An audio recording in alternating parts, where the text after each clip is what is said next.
Two members don't hide in my live. Please do like and subscribe. నీకు పెళ్ళెందుకురా? ఏం చేద్దాం అక్క, పెళ్ళెందుకురా అంటే నీకు ఏమని చెప్పాలి అక్క అయిపోతుంది. కైతక్క చెప్పు, పెళ్ళెందుకురా అంటే నేను ఏం చెప్పాలి చెప్పు. ఓ తోడు, ఓ నీడ, పిల్ల పిసుక. పెళ్ళి అయ్యి ఒక బీరకాయన సొరకాయన పుడితే మళ్ళీ బడి పంపించుడు, స్కూల్ పంపించుడు అవన్నీ చేయొచ్చు. వి ఫర్ వరుణ్, ఇంకా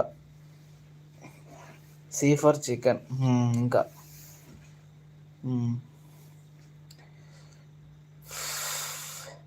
3 members don't hide in live. Please do like and subscribe. K for king, Varun chicken king, VCK, ఇంకా Z for zebra, L for lion,